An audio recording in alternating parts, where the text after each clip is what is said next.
박근혜 전 대통령이 재판 보이콧을 선언한 가운데 오늘 서울 도심 곳곳에서는 친박 보수 단체들의 집회가 열리고 있습니다. 네, 현장에 나가 있는 취재 기자 연결해 보겠습니다. 정한희 기자, 사실상 오늘 친박 보수 단체들의 총동원령이 내려졌다는데 실제로 사람들 많이 모였습니까?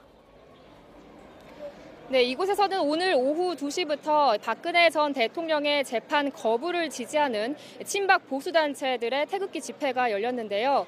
지난 월요일 박 전 대통령의 법정 발언 이후 보수단체들은 총동원령을 내려서 대규모 집회를 예고하기도 했습니다. 이곳 마로니에 광장을 비롯해 청계광장과 대한문 앞 등 도심 곳곳에서 6천여 명이 모이는 것으로 추산됩니다. 집회 참가자들은 박 전 대통령을 즉각 석방하라며 옥중 투쟁을 함께 하자는 구호를 외쳤습니다. 자유한국당과 홍준표 대표에 대한 비판의 구호도 눈에 띄었습니다. 자유한국당이 어제 국정농단 사태에 대한 정치적 책임을 물어 박 전 대통령에게 자진 탈당을 권유하는 징계 결정을 내렸기 때문입니다. 박 전 대통령 석방을 요구하며 12일째 단식을 하고 있는 조원진 의원은 오늘 집회에 참석해 구속기간 연장은 살인적인 정치 보복이라고 주장했습니다. 집회 참가자들은 조금 전부터 종로와 안국역을 거쳐서 국립현대미술관까지 행진을 이어가고 있는데요. 오후 5시엔 국립현대미술관 앞에서 2차 집회를 이어갈 예정입니다.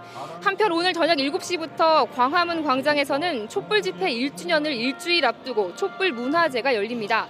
아직까지 양측 간 눈에 띄는 충돌은 없었지만 경찰은 돌발 상황에 대비해 38개 중대 3천여 명을 현장에 배치했습니다. 지금까지 대학로 집회 현장에서 전해드렸습니다. 한 주간 사회정치 분야의 핫플레이스를 중심으로 이슈를 풀어보는 시사스테이션 시간입니다. 이번 주에는 어떤 일들이 있었을까요? 오늘의 첫 번째 행선지입니다.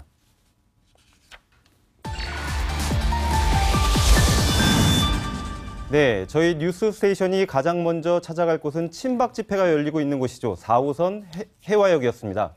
박근혜 전 대통령 구속기간이 연장된 뒤 사실상 재판 거부를 선언하면서 법정에 나오지 않고 있습니다.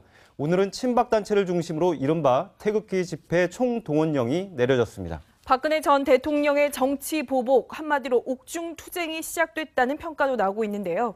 자세한 이야기는 이현종 문화일보 논설위원, 소종섭 전 시사저널 편집국장, 서정욱 변호사와 해보겠습니다. 어서 오세요. 네, 안녕하세요. 네.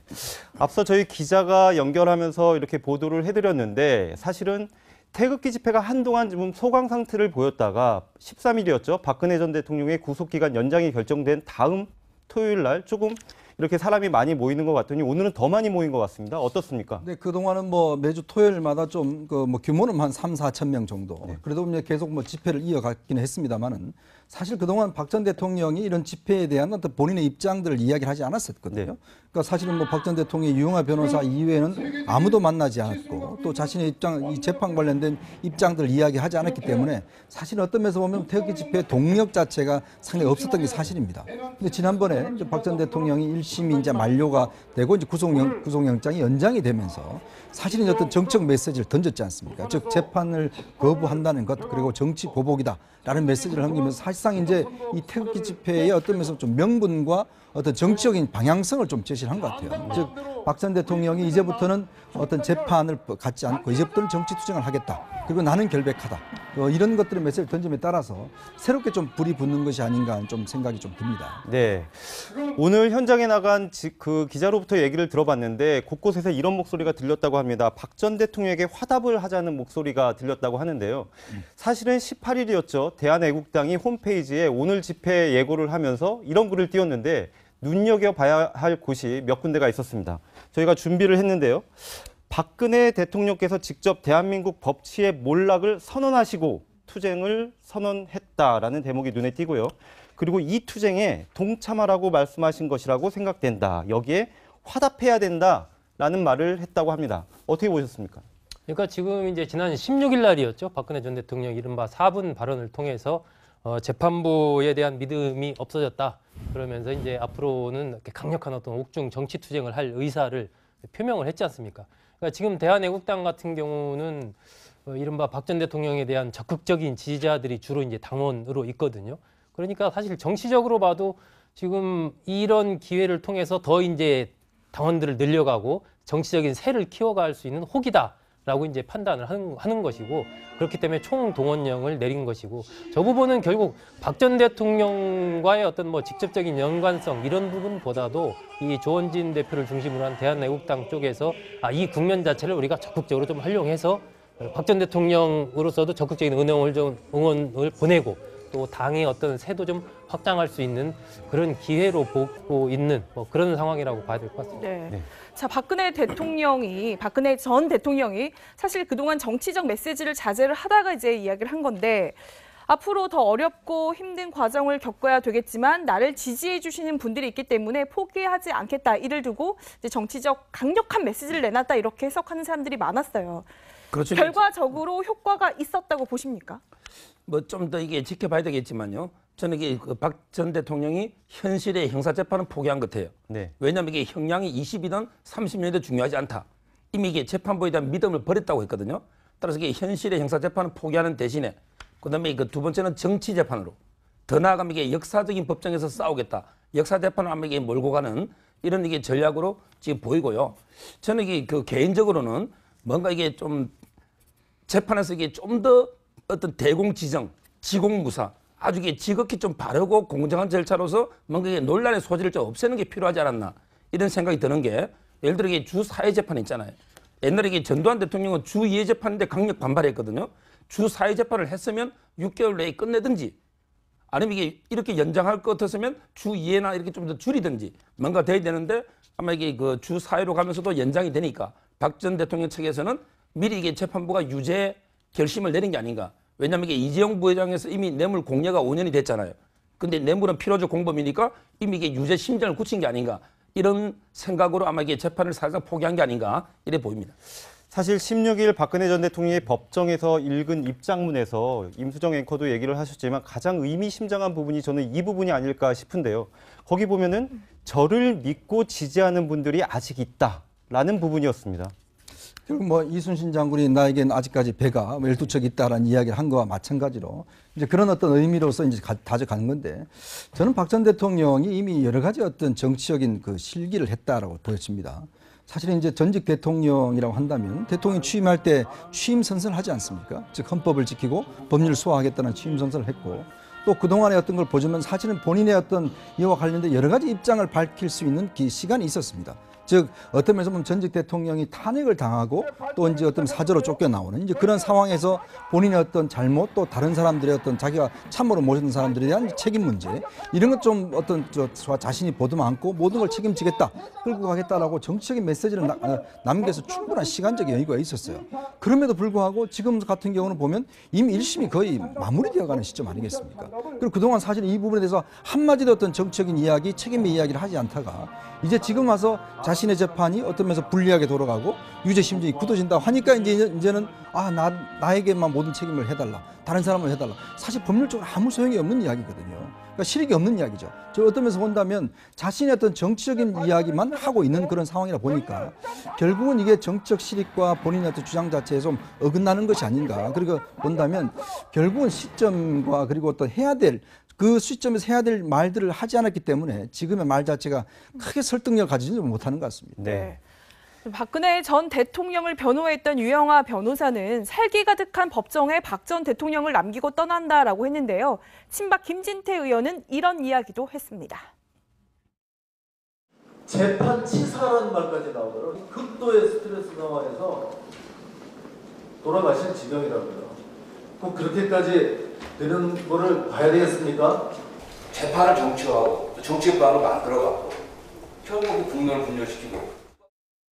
네, 김진태 의원이 재판치사라는 표현을 썼는데 이게 법률 용어는 아니죠. 그쪽에 치사라는 게 반대가 살인이에요. 네. 그러니까 고의로 사람을 죽이면 살인이고, 그다음에 과실로 실수로 이게 사람이 죽으면 이렇게 하면 치사거든요. 따라서 예를 들어 상해치사 같으면 고의로 상해를 해서 사망의 결과에 과실로 이르는 거. 이걸 이게 결과적 가중범이라고 그래요. 이게 치사인데, 이게 김진태 의원의 비유는요, 바로 이게 주 4회 재판을 비판한 거예요. 예를 들어 주 4회 재판을 하다 보니까 너무 이게 심한 재판이니까 사람이 죽을 수도 있다. 건강이라든지 이런 뜻으로 이게 상해치사라는 재판치사라는 말을 썼고요. 아까 이게 조금 전에 제가 말했지만 제가 봐도 이게 주 4회는 유례가 없어요. 왜냐하면 이게 주 4회는 피고인도 힘들지만 가장 중요한 게 변호인의 방어권입니다. 예를 들어 이게 보통 재판은 3, 4주에 한 번 하거든요. 따라서 이게 변호인도 피고인을 접견해서 뭔가 이게 내용을 파악해야만 정의신문 상황이나 모든 걸 만드는데 주 4회 해버리면 변호인을 접견할 시간이 없어요. 따라서 이게 이거는 뭐 치사까지는 아니더라도 이런 부분은 이게 앞으로 반드시 좀 개선이 필요하다 이래 보입니다. 네. 재판 치사를 언급한 김진태 의원 이런 말도 했습니다. 그렇게 악착같이 추가 구속영장까지 발부받아서 그런데도 피고인은 뭐 재판을 거부하겠다고는 이야기한 것 같지가 않습니다. 고마운 줄 아셔야 돼요. 실제로 16일 박근혜 전 대통령이 본인의 입장을 밝힐 때에는 재판을 거부하겠다 뭐 이런 표현은 쓰진 않았지 않았습니까? 네, 김진태 의원의 저 언급은 저는 뭐 대단히 부적절하다라고 봅니다. 고마워해야 된다. 네. 그냥 재판에 꼬박꼬박 참석한 부분에 대해서 오히려 고마워해야지 왜 박 전 대통령을 비판하냐 뭐 이런 뜻인 것 같은데 지금 본다면 이 박 전 대통령이 저는 전략적으로도 계속해서 잘못된 판단을 해왔다라고 보거든요. 그러니까 이번 같은 경우는 사실 전직 대통령으로서 어떤 법의 절차를 기본적으로 존중하는 어떤 당당한 모습을 보여주는 거. 나중에 형량이 뭐 어떻게 나오더라도 그런 모습들을 통해서 국민들로부터 그래도 뭐 나중에 유죄 판결을 받더라도 그래도 참 당당한 어떤 그런 모습을 보여주는 것이 필요하다라고 보는데 지금 보면은 거의 점점 어떻게 보면 이게 박 전 대통령이 홀로 이렇게 스스로를 고립화시켜가는 이런 모습들을 보이고 있어요. 변호인들 자체도 뭐 그동안에도 유영하 변호사 등만 접견을 했었고 지금은 아예 이제 변호인 자체를 그냥 다 사임을 한 상태고 그러면 이런 모습들이 과연 국민들이 어떻게 볼 건가. 그래서 저는 박 전 대통령이 이런 옥중투쟁, 정치투쟁을 선택한 것이 과연 이게 옳은가? 왜 이 시점에서 그런 선택을 했지? 이런 부분에 대해서 저는 선택 자체도 좀 잘못된 선택이고 그렇게 평가도 좋은 평가를 받기 어렵다. 그리고 김진태 의원 같은 친박계 의원들이 저런 얘기를 하기에 앞서서 무언가 정치적인 책임을 지금 진작에 졌어야 되는 것 아닌가. 그런데 그런 부분은 누구도 사실 기득권을 포기하지 않으면서 저런 이야기를 한다는 것은 저는 그렇게 설득력이 없다. 뭐 이렇게 생각합니다. 네. 박근혜 전 대통령 구속 기간이 연장된 이후에 이제 건강이 안 좋다는 이유로 지금 재판에 불출석하고 있는데 요 며칠간 보면 꿈쩍도 않고 교도소에 그 구치소에만 있다고 하거든요. 지금 좀 알려진 뭐 근황이나 이런 게 있습니까? 그렇죠. 이게 교도소에서 할 수 있는 게 딱 4개밖에 없어요. 피고인이 첫째는 이게 재판 나가거나 아니면 이게 접견하거나 변호인이나 일반인 접견하는 거 있잖아요. 그다음에 세 번째는 운동하는 거, 운동하거나 마지막에 노동하거나 4가지가 있는데 제가 보기엔 미결구금이잖아요. 현재 재판이 확정 안 되면 노역은 일단 안 할 거예요. 노역은. 그다음에 제가 알기로 접견도 일반인 접견 아예 안 하고요. 이게 유영하 변호사는 그 재판 거부하고 나서도 이게 2번 정도 하고 그다음에 이후에는 안 한 걸로 알고 있고 그다음에 재판도 안 하고 지금 이게 운동도 제가 보기 조금 하는 걸로 알고 있지만 왜냐하면 이 경호 문제 때문에 운동도 이게 여러 명이 하기 때문에 네. 따라서 이게 사실상은 혼자 바로 이게 독방에 혼자 앉아 계시는 게 아닌가 이렇게 추측이 됩니다. 네. 유영하 변호사가 16일 법정에서 피고인을 법정에 홀로 두고 떠난다라고 하면서 사인계를 제출하지 않았습니까? 그런데 방금 얘기하셨지만 그 다음 날, 다다음 날 17일과 18일에도 방문을 한 걸로 저희가 법무부에 확인을 해봤습니다. 그런데 이때에는 무슨 자격으로 방문을 할 수 있었던 건가요? 그거는 이게 그 변호인 접견권은요 헌법상의 권리입니다. 네. 일반인 접견권은 법률상 행정법의 권리이기 때문에 변호인 접견은 이게 원래는 제한하면 안 되는 거예요. 다만 이게 우리 교도소 그 편의상 선임이 안 된 변호인은 한 2-3번으로 지금 제한하고 있어요. 서울구치소는 그렇습니다. 따라서 이게 보통 2-3번 해보고 선임이 안 되면 이게 접견 안 해주는데 제가 보기에 유영하 변호사가 사임은 했지만 그렇지만 이게 선임 안 돼도 변호인을 2-3번 몇 번 만나는 거는 법상 아무 문제가 없어요. 네. 따라서 이게 그냥 제가 보기엔 뭐 이거는 불법이 아니고 원래는 이게 2-3번 정도는 다 할 수 있다 이렇게 보면 됩니다. 지금 이제 변호인이 아무도 없는 상태에서 국선 변호인 아직도 찾고 있다고 하는데 네. 뭐 계속 박근혜 전 대통령이 일단은 거부할 수는 없는 것 아닙니까? 이게 어떻게 앞으로 진행이 되는 그렇죠. 건지. 이거는 뭐 재판부의 권한이죠. 일단 이 사건 같은 경우는 이제 필요적 변론 사건이라고 그래서 반드시 변호인이 있어야 되는 네. 것이고 그리고 하면 이제 현재 그 국선 변호인 같은 경우는 이제 한 400명 정도의 풀이 있다고 그래요. 이제 그 중에서도 국선 변호만 전담하는 변호인 한 30명 정도 된다고 합니다. 네. 그리고 이 재판부에 이제 배당된 분들이 이제 원래 하는 분들이 한 2-3분 된다고 그러고 아마 그 분들 중에서 아마 선택될 가능성이 높은데 일단은 이제 아마 지난 그 재판에서 일단 재판부가 국선 변호인을 선임하겠다라고 이야기를 했어요. 네. 이제 그런 걸 보면 이제 아마 조만간 국선 변호인을 선임을 할 텐데 물론 국선 변호인 선임되더라도 이 변호인이 변론을 하려면 일단 자료를 봐야 되지 않습니까? 예전부터 지금 계속 되어 온 자료가 10만 건에 달한다고 하니까 이거는 뭐 복사하는 데만도 몇 주가 걸린다고 그래요. 그리고 지금 동안 진행된 80여 차례에 대한 재판 기록도 봐야 됩니다. 자, 그러면 이 두 개를 하려면 기본적으로 아무리 한두 명이 한다 하더라도 이게 굉장히 시간이 많이 걸릴 수밖에 없고 또 실제 어떤 변호 행위를 하려면 일단은 피고인을 만나야 되잖아요. 네. 근데 예를 들어서 박 전 대통령이 아마 국선 변호인은 절대 면회를 안 할 겁니다.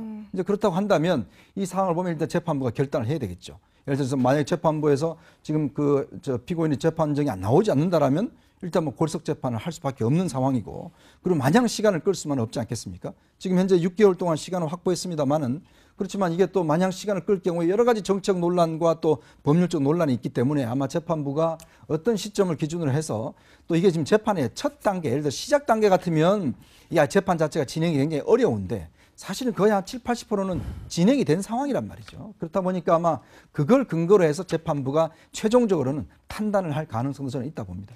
네, 이제 재판부에서는 직권으로 국선 변호인을 선임하겠다. 그래서 재판을 이어가겠다라고 밝히고 있는데 이 국선 변호인과 함께 이야기가 들려왔던 게 네. 박근혜 전 대통령의 국제법률팀이라고 자처하는 MH그룹의 홈페이지에서 박근혜 전 대통령에 대해 구속기간 연장에 대한 부당함을 호소하는 글을 올렸고 그리고 또 로드니 딕슨이라고 영국의 왕실 변호사의 그 역할을 했던 사람을 다시 변호사로 선임한다라는 얘기가 올라왔거든요. 도대체 어떤 사람입니까? 제가 보기에 그 둘 다 저는 국선 변호도요. 대통령이 거부할 거예요. 네. 물론 이게 선임 자체를 거부할 수는 없지만 접견을 거부해버리면 아무 이게 효력이 없는 거고요. 특히 이게 변호인이 어떤 변호하더라도 당사자 의사하고 다르면요. 효력이 없어요. 예를 들어 어떤 범죄에 대해서 변호인이나 자백합니다. 해도 이게 재판부가 반드시 피고인에 또 물어보거든요. 네. 변호인이 말이 맞는지. 그럼 이게 예를 들어 대통령이 인정하지 않는 국선 변호인이 어떤 변호 행위를 해도 그게 효력이 없기 때문에 저는 그것도 무효고요.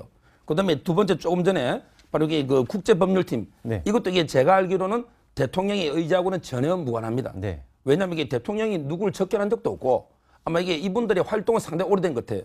왜냐하면 이게 탄핵 때부터 탄핵 변호인단하고도 접촉을 시도하고 또 이게 모 일간지 광고인 거 네. 이런 거 오래 전부터 했는데 이것도 이게 제가 보기에 대통령의 의사와는 전혀 무관하고 아마 이게 미주 쪽에 자생적인 친박 단체나 뭐 김평우 변호사 옛날 미국에 활동하신 이런 분들이 이게 자발적으로 한 거기 때문에 대통령의 어떤 공식 변호인단으로서 활동하기는 어렵다 이렇게 보입니다. 그러면 아까 이제 대통령의 의지와는 무관하다라고 했는데 이럴 경우 어찌됐든 수임을 했으면 누군가가 뭐 이렇게 해달라고 부탁을 한다거나 좀 뭐 돈을 지원해 준다거나 이런 게 있어야 될 텐데 아직 그런 부분에 대해서는 명확하게 나온 게 아직은 없는 거죠. 아직 명확하게 실체가 드러나고 있지는 않지만 이미 돈이 어느 정도 지불이 됐다라고 봐야죠. 그게 합리적이죠. 그러니까 미국 쪽에 있는 어떤 박 전 대통령의 지지자 중에 일부 어떤 돈이 많은 어떤 사람이 이미 이 MH그룹 쪽에 일정하게 돈을 지불했기 때문에 이 MH 쪽에서 움직이면서 여러 가지 유엔에다 이런저런 문서도 보내고 기자들과 만나서 얘기도 하고 그런 것이 아닌가라고 보는 게 이제 합리적일 것 같고요. 단지 그런 활동이 그런 박 전 대통령과 직접적인 관련이 있느냐 어떤 그 부분에 있어서는 대부분 지금 관측 봤을 때 그 특별한 관련이 있는 것 같지는 않다. 그러니까 박 전 대통령을 적극 지지하는 누군가가 자발적으로 뭔가 이 문제를 좀 국제적으로 이슈화시키기 위해서 움직이고 있는 그런 것 아니냐라고 이제 보여지기 때문에 박 전 대통령이 이 부분과 뭐 본격적으로 같이 어떤 접촉을 한다거나 어떤 뭐 지시를 한다거나 이럴 가능성이 현재로서는 그렇게 높은 것 같지는 않다. 뭐 그렇게 보여져요. 법률상으로요. 변호인 선임권은 당사자하고요. 바로 이게 친족, 일정한 이거밖에 없어요.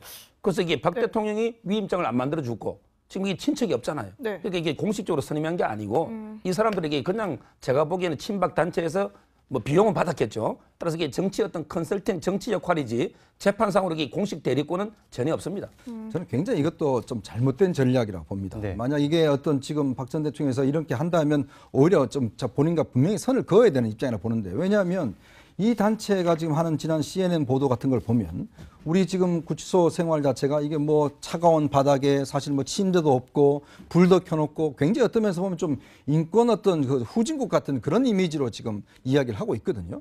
근데 지금 우리나라가 뭐 OECD 국가 중에서 뭐 10위나 이런 할 정도로 또 그리고 또 국제사회에서 뭐 우리가 중진국 나라고 여러 가지 면에서 보면 또 개방된 사회인데 진짜 우리나라의 어떤 구치소 생활이 과연 이렇게 비인권적인가? 이런 면에서 본다면 이거는 굉장히 적절치 않은 이야기거든요. 사실은 침대가 없다는 건 자기들 문화 속에서 침대가 없는 거지 우리 문화는 다 이제 이 밑에서 그 매트 깔고 자는 문화지 않습니까? 우리나라 교도소 중에 구치소 중에서 침대가 있는 데가 거의 없습니다. 자, 그런 문화고 그다음에 불 켜지는 것도 보면 이것도 이제 밤에 잘 때 구치소에 있는 피고인들의 어떤 그 이제 방어를 위해서 예를 들어서 그 사람들이 혹시나 다른 생각을 할까 싶어서 그 감시하기 위해서 조도를 아주 낮춰서 불을 켜놓는 그런 행위거든요. 이제 그렇다고 비춰봤을 때 사실 와서 구치소 한번 구경해 보지도 않고 저런 것들 또 CNN이라든지 세계적인 매체를 통해서 다 홍보한다는 것 자체가 보면 국격을 떨어뜨리는 일이 아니겠습니까? 자, 그렇다면 저는 박 전 대통령 측에서 이 문제에 관련해서 아니 전직 대통령이 이렇게 세계적으로 우리나라의 어떤 비인권적 국가다라는 걸 홍보하는 것 자체가 이건 부적합하다 생각이 들고 사실관계에 또 맞으면 또 모르겠어요. 그렇다고 한다면 이것에 대해서는 분명히 좀 선을 그어야 되는데 어떤 면에서 보면 좀 지금 침묵하고 있는 것 자체가 또 이런 걸 하나의 또 그냥 놔두는 것 아닌가라는 그런 또 생각도 좀 더 솔직히 듭니다. 네, 서정욱 변호사 한 가지 물어보고 싶은 부분이 있는데 저희가 이제 사회부 법조 영역을 취재를 하다 보니까 이런 것들이 취재가 됐습니다. 사실은 박근혜 전 대통령이 홀로 고독하게 이 사안에 대해서 다 결정을 했다고 하더라도 그 전에 박근혜 전 대통령의 변호인단이 가능한 모든 시나리오를 박 전 대통령한테 설명을 했다고 합니다. 거기에서 입장문을 밝히면서 재판을 사실상 거부하는 듯한 태도를 보이고 그리고 변호인단이 일괄살퇴하고 그럴 경우에 재판부에서는 국선 변호인까지 선택을 할 것이다 라고 하는데 사실은 이 시나리오가 가장 최악의 시나리오였는데 왜 스스로를 이렇게 최악의 시나리오로 빠져들게 하는 것인지 그게 궁금합니다. 저는 이게 최악의 시나리오인지는 좀 이따가 봐야 되지만 저는 동의하지 않고요. 네. 아마 이게 건만 앵커님 말씀하신 대로 아마 이게 변호인단에서는 여러 가지 시나리오를 아마 이게 보고를 했을 거고요. 그 중에 아마 박 전 대통령이 저는 이게 전적으로 결단을 내렸다 이렇게 보이고요. 근데 이게 아마 이게 저는 최악의 시나리오는 안 보는 게 예를 들어 이게 그 형량은 물론 분리할 수 있어요. 예를 들어 이게 성실하게 재판했을 때 15년 놓을 게 이렇게 불복하면 20년, 30년 놓을 수 있어요.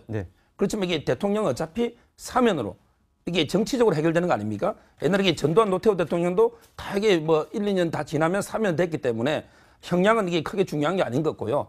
오히려 이게 어떤 정치적인 정당성이나 역사적인 정당성을 볼 때는 저는 이게 대통령의 전략이 꼭 최악의 선택이냐.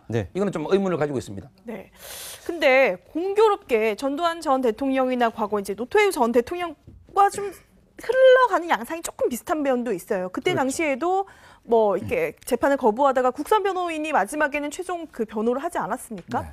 근데 아까 변호사님께서는 박근혜 전 대통령은 국선 변호사마저도 거부를 할 거다 이렇게 보고 말씀을 해주셨는데 이현정 의원께서는 어떻게 보세요? 일단 뭐 지금 그때도 보면 이게 옛날에 사실은 학생운동권들이 이런 걸 많이 했습니다. 사실 재판을 거부하고 이런 그때 당시에는 학생운동가 같은 이 정부 자체를 인정하지 않으니까 그런 식의 어떤 재판 투쟁을 사실 많이 해왔는데 전두환 전 대통령도 1996년도에 그 12.12와 비자금 사건으로 해서 이제 구속 기소가 돼서 1심을 받다가 그때 당시에도 보면 이양호 변호사라고 있었습니다. 지금의 유영하 변호사와 같은 역할을 한 분이죠. 그때 보면 재판 거부를 하고 결국 이제 국선 변호를 쓰고 또 전두환 전 대통령은 단식 투쟁을 했어요. 근데 지금 전두환 대통령 회고록에 보면 그때 당시에 단식을 한 게 상당히 지금의 건강에 치명적인 영향을 미쳐서 상당히 문제가 됐다는 이야기도 하고 있거든요. 근데 그다음에 결국 이제 2년 뒤에 뭐 사면돼서 나오긴 했습니다만은 이제 박 전 대통령도 아마 그 비슷한 어떤 노선을 밟아가는 것 같아요. 결국은 이 재판 자체가 법률적으로 보면 자기가 20, 30년 이상 피할 수가 없다. 자, 그러면 이 상황에서는 결국 정책 명분이라도 마지막에 가지고 가자. 그러려면은 결국 투쟁을 해야 되고, 그러려면은 현재 재판을 인정하지 않아야 되는데 문제는 그 시점이란 겁니다. 사실 이 정도의 어떤 본인이 정말 정당하고 하더라면 처음부터 사실은 그런 행위를 했다면 또 모르겠는데 지금 이미 1심이 다 지나간 시점, 그러다가 이제 구속영장이 연장되는 그런 시점에 이걸 선택했다는 것들. 그리고 그때 당시 다 침묵을 하다가 이제는 모두가 다 내 책임이라고 하는 그런 내용들. 이런 걸로 비춰봤을 때는 명분적으로 보자면 상당히 처음에 했을 때하고는 좀 명분이 좀 많이 떨어지죠. 정당성 자체가.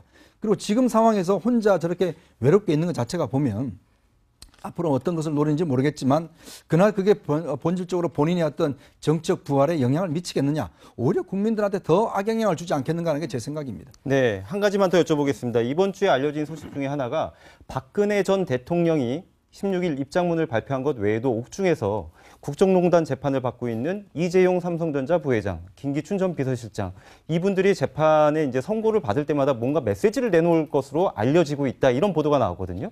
실제로 재판부에 영향을 미칠 수 있을까요?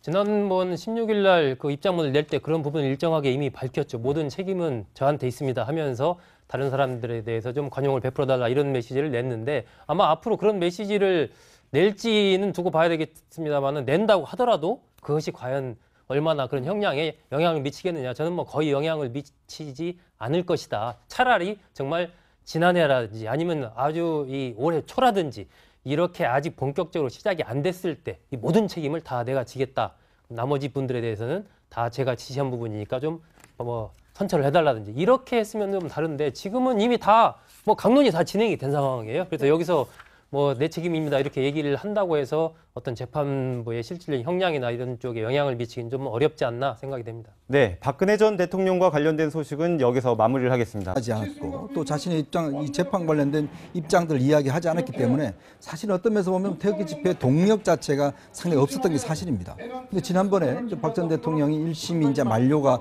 되고 이제 구속영장이 연장이 되면서 사실은 어떤 정책 메시지를 던졌지 않습니까? 즉 재판을 거부한다는 것, 그리고 정치 보복이다라는 메시지를 남기면서 사실상 이제 이 태극기 집회의 어떤 면에서 좀 명분과 어떤 정치적인 방향성을 좀 제시를 한 것 같아요. 즉 박 전 대통령이 이제부터는 어떤 재판을 갖지 않고 이제부터는 정치 투쟁을 하겠다. 그리고 나는 결백하다.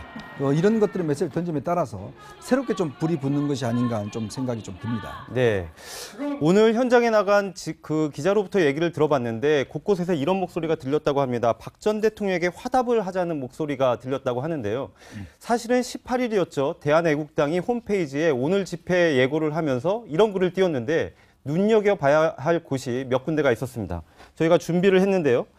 박근혜 대통령께서 직접 대한민국 법치의 몰락을 선언하시고 투쟁을 선언했다라는 대목이 눈에 띄고요. 그리고 이 투쟁에 동참하라고 말씀하신 것이라고 생각된다. 여기에 화답해야 된다라는 말을 했다고 합니다. 어떻게 보셨습니까? 그러니까 지금 이제 지난 16일 날이었죠. 박근혜 전 대통령 이른바 4분 발언을 통해서 재판부에 대한 믿음이 없어졌다. 그러면서 이제 앞으로는 이렇게 강력한 어떤 옥중 정치 투쟁을 할 의사를 표명을 했지 않습니까? 그러니까 지금 대한애국당 같은 경우는 이른바 박 전 대통령에 대한 적극적인 지지자들이 주로 이제 당원으로 있거든요. 그러니까 사실 정치적으로 봐도 지금 이런 기회를 통해서 더 이제 당원들을 늘려가고 정치적인 세를 키워갈 수 있는 혹이다라고 이제 판단을 하는 것이고, 그렇기 때문에 총동원령을 내린 것이고, 저 부분은 결국 박 전 대통령과의 어떤 뭐 직접적인 연관성 이런 부분보다도 이 조원진 대표를 중심으로 한 대한애국당 쪽에서 이 국면 자체를 우리가 적극적으로 좀 활용해서 박 전 대통령으로서도 적극적인 응원을 보내고 또 당의 어떤 세도 좀 확장할 수 있는 그런 기회로 보고 있는 뭐 그런 상황이라고 봐야 될 것 같습니다. 네. 네. 자, 박근혜 전 대통령이 사실 그동안 정치적 메시지를 자제를 하다가 이제 이야기를 한 건데, 앞으로 더 어렵고 힘든 과정을 겪어야 되겠지만 나를 지지해 주시는 분들이 있기 때문에 포기하지 않겠다. 이를 두고 이제 정치적 강력한 메시지를 내놨다, 이렇게 해석하는 사람들이 많았어요. 그렇죠. 결과적으로 효과가 있었다고 보십니까? 뭐 좀 더 이게 지켜봐야 되겠지만요. 저는 이게 박 전 대통령이 현실의 형사재판은 포기한 것 같아요. 네. 왜냐하면 이게 형량이 20이든 30년이든 중요하지 않다. 이미 이게 재판부에 대한 믿음을 버렸다고 했거든요. 따라서 이게 현실의 형사재판은 포기하는 대신에 그다음에 그 두 번째는 정치재판으로 더 나아가면 이게 역사적인 법정에서 싸우겠다. 역사재판을 하면 이게 몰고 가는 이런 이게 전략으로 지금 보이고요. 저는 이게 그 개인적으로는 뭔가 이게 좀 재판에서 이게 좀 더 어떤 대공지정, 지공무사 아주 이게 지극히 좀 바르고 공정한 절차로서 뭔가 이게 논란의 소지를 좀 없애. 아직까지 양측 간 눈에 띄는 충돌은 없었지만 경찰은 돌발 상황에 대비해 38개 중대 3천여 명을 현장에 배치했습니다. 지금까지 대학로 집회 현장에서 전해드렸습니다. 한 주간 사회정치 분야의 핫플레이스를 중심으로 이슈를 풀어보는 시사스테이션 시간입니다. 이번 주에는 어떤 일들이 있었을까요? 오늘의 첫 번째 행선지입니다.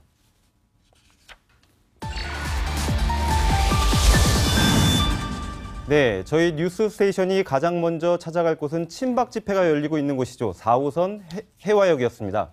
박근혜 전 대통령 구속기간이 연장된 뒤 사실상 재판 거부를 선언하면서 법정에 나오지 않고 있습니다. 오늘은 친박단체를 중심으로 이른바 태극기 집회 총동원령이 내려졌습니다. 박근혜 전 대통령의 정치 보복, 한마디로 옥중 투쟁이 시작됐다는 평가도 나오고 있는데요. 자세한 이야기는 이현종 문화일보 논설위원, 소종섭 전 시사저널 편집국장, 서정욱 변호사와 해보겠습니다. 어서 오세요. 네, 안녕하세요. 네. 앞서 저희 기자가 연결하면서 이렇게 보도를 해드렸는데 사실은 태극기 집회가 한동안 좀 소강 상태를 보였다가 13일이었죠. 박근혜 전 대통령의 구속기간 연장이 결정된 다음 토요일 날 조금 이렇게 사람이 많이 모이는 것 같더니 오늘은 더 많이 모인 것 같습니다. 어떻습니까? 네, 그동안은 뭐 매주 토요일마다 좀 규모는 한 3, 4천 명 정도. 네. 그래도 이제 계속 뭐 집회를 이어갔기는 했습니다만은 사실 그동안 박 전 대통령이 이런 집회에 대한 어떤 본인의 입장들을 이야기를 하지 않았었거든요. 네. 그러니까 사실은 뭐 박 전 대통령의 유영하 변호사 이외에는 아무도 하는 게 필요하지 않았나 이런 생각이 드는 게 예를 들어 이게 주 4회 재판 있잖아요. 옛날에 이게 전두환 대통령은 주 2회 재판인데 강력 반발했거든요. 주 4회 재판을 했으면 6개월 내에 끝내든지 아니면 이게 이렇게 연장할 것 같았으면 주 2회나 이렇게 좀 더 줄이든지 뭔가 돼야 되는데 아마 이게 그 주 4회로 가면서도 연장이 되니까 박 전 대통령 측에서는 미리 이게 재판부가 유죄 결심을 내린 게 아닌가. 왜냐하면 이게 이재용 부회장에서 이미 뇌물 공여가 5년이 됐잖아요. 근데 뇌물은 필요적 공범이니까 이미 이게 유죄 심정을 굳힌 게 아닌가. 이런 생각으로 아마 이게 재판을 사실상 포기한 게 아닌가 이래 보입니다. 사실 16일 박근혜 전 대통령이 법정에서 읽은 입장문에서 임수정 앵커도 얘기를 하셨지만 가장 의미심장한 부분이 저는 이 부분이 아닐까 싶은데요. 거기 보면은 저를 믿고 지지하는 분들이 아직 있다라는 부분이었습니다. 결국 뭐 이순신 장군이 나에겐 아직까지 배가 12척 있다라는 이야기를 한 거와 마찬가지로 이제 그런 어떤 의미로서 이제 가져가는 건데 저는 박 전 대통령이 이미 여러 가지 어떤 정치적인 그 실기를 했다라고 보여집니다. 사실은 이제 전직 대통령이라고 한다면 대통령 취임할 때 취임 선서를 하지 않습니까? 즉 헌법을 지키고 법률을 수호하겠다는 취임 선서를 했고 또 그동안의 어떤 걸 보자면 사실은 본인의 어떤 이와 관련된 여러 가지 입장을 밝힐 수 있는 시간이 있었습니다. 즉 어떤 면에서 보면 전직 대통령이 탄핵을 당하고 또 이제 어떤 사저로 쫓겨나오는 이제 그런 상황에서 본인의 어떤 잘못 또 다른 사람들의 어떤 자기가 참모로 모셨던 사람들에 대한 책임 문제 이런 것 좀 어떤 저 자신이 보듬어 안고 모든 걸 책임지겠다 끌고 가겠다라고 정치적인 메시지를 남겨서 박근혜 전 대통령이 재판 보이콧을 선언한 가운데 오늘 서울 도심 곳곳에서는 친박 보수 단체들의 집회가 열리고 있습니다. 네, 현장에 나가 있는 취재 기자 연결해 보겠습니다. 정한희 기자, 사실상 오늘 친박 보수 단체들의 총동원령이 내려졌다는데 실제로 사람들 많이 모였습니까? 네, 이곳에서는 오늘 오후 2시부터 박근혜 전 대통령의 재판 거부를 지지하는 친박 보수단체들의 태극기 집회가 열렸는데요. 지난 월요일 박 전 대통령의 법정 발언 이후 보수단체들은 총동원령을 내려서 대규모 집회를 예고하기도 했습니다. 이곳 마로니에 광장을 비롯해 청계광장과 대한문 앞 등 도심 곳곳에서 6천여 명이 모이는 것으로 추산됩니다. 집회 참가자들은 박 전 대통령을 즉각 석방하라며 옥중 투쟁을 함께 하자는 구호를 외쳤습니다. 자유한국당과 홍준표 대표에 대한 비판의 구호도 눈에 띄었습니다. 자유한국당이 어제 국정농단 사태에 대한 정치적 책임을 물어 박 전 대통령에게 자진 탈당을 권유하는 징계 결정을 내렸기 때문입니다. 박 전 대통령 석방을 요구하며 12일째 단식을 하고 있는 조원진 의원은 오늘 집회에 참석해 구속기간 연장은 살인적인 정치 보복이라고 주장했습니다. 집회 참가자들은 조금 전부터 종로와 안국역을 거쳐서 국립현대미술관까지 행진을 이어가고 있는데요. 오후 5시엔 국립현대미술관 앞에서 2차 집회를 이어갈 예정입니다. 한편 오늘 저녁 7시부터 광화문 광장에서는 촛불 집회 1주년을 일주일 앞두고 촛불 문화제가 열립니다.